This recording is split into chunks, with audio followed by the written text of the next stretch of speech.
Oh, hello, great readers. I'm Belchan. I'm Nimikung. I'm Banchan. In this class, I'll read to all of you.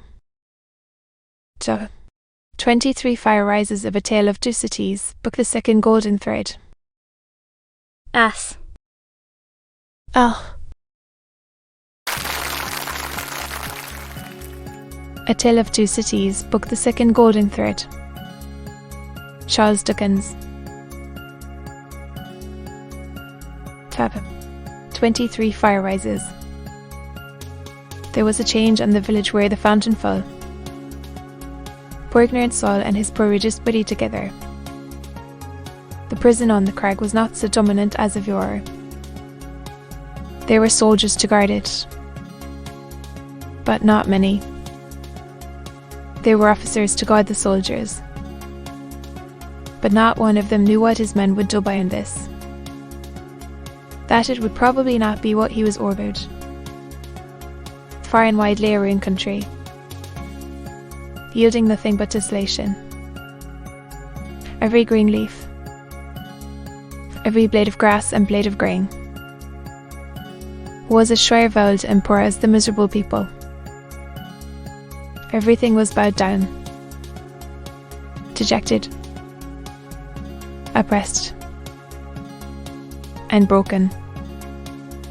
Habitations, fences, domesticated animals, men, women, children, and the cell that bore them all worn out. Mincena, often a most worthy individual gentleman, was a national blessing. Gave a chivalrous tone to things.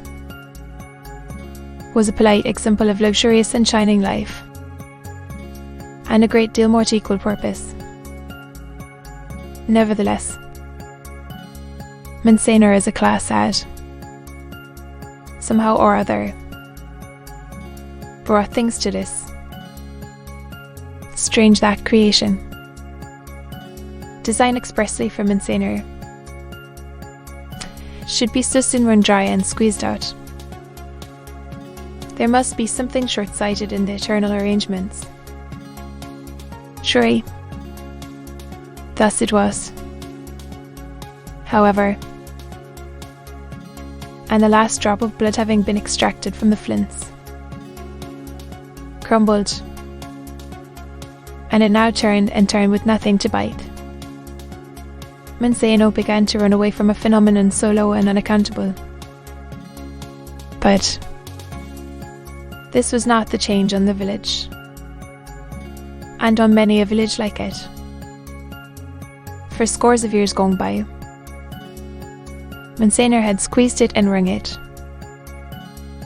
and had seldom graced it with his presence except for the pleasures of the chase now, found in hunting the people, and found in hunting the beasts, for whose preservation Mincena made edifying spaces of barbarous and barren wilderness.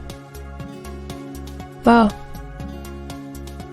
the change consisted in the appearance of strange faces of low caste, rather than in the disappearance of the high caste, chized, and otherwise beautified and beautifying features of Mincena. For, in these times, as the mender of roads worked, solitary, in the dust, return, supper, and how much more he would eat if he had it in these times. As he raised his eyes from his lonely labour and viewed the prospect, he would see some rough figure approaching on foot, the like of which was once a rarity in those parts, but was now a frequent presence. As it advanced, the mender of roads would discern without surprise that it was a shaggy-haired man, of almost barbarian aspect, tall, in wooden shoes that were clumsy even to the eyes of a mender of roads, and awful, swart, steeped in the mud and dust of many highways, dank with the marshy moisture of many low grounds, sprinkled with the fawns and leaves and moss of many byways through woods.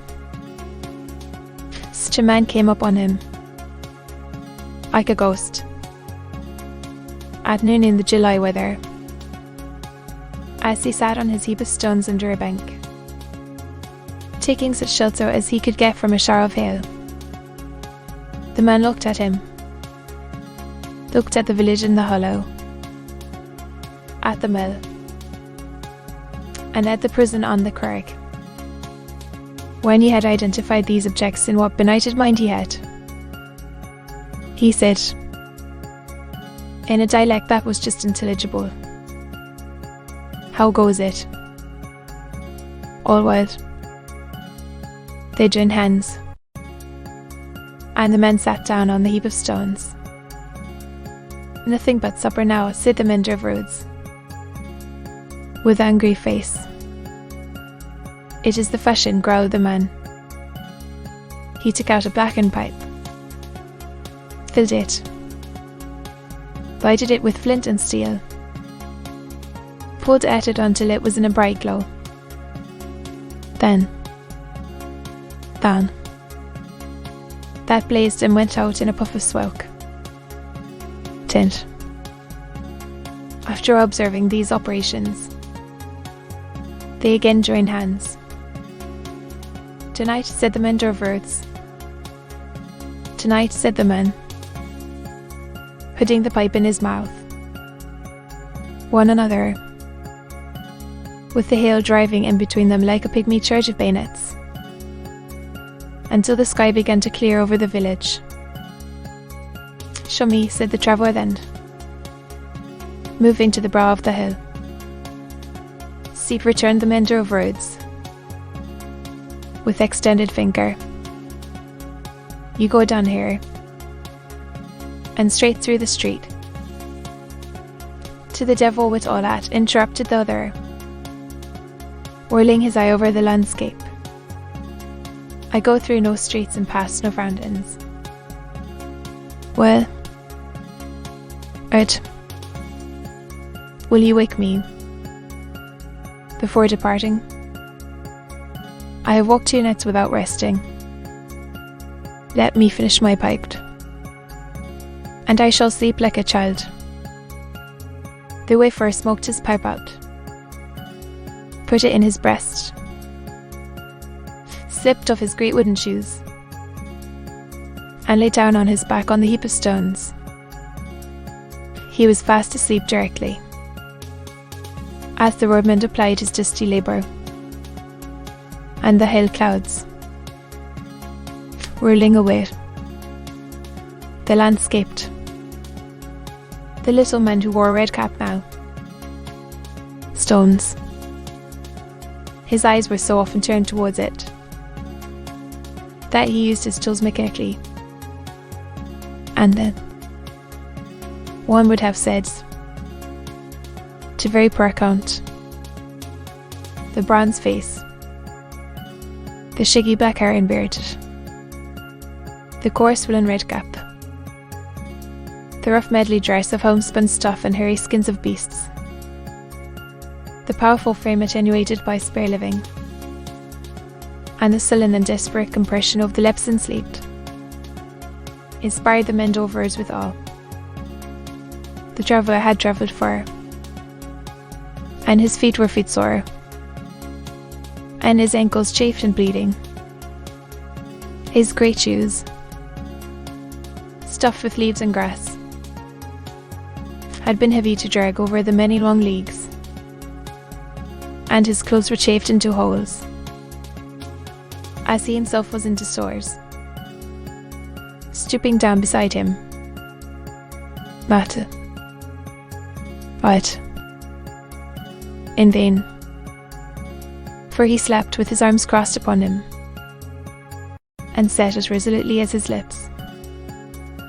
Fortified towns with their stockades, barred houses, baits, trenches, and drawbridges,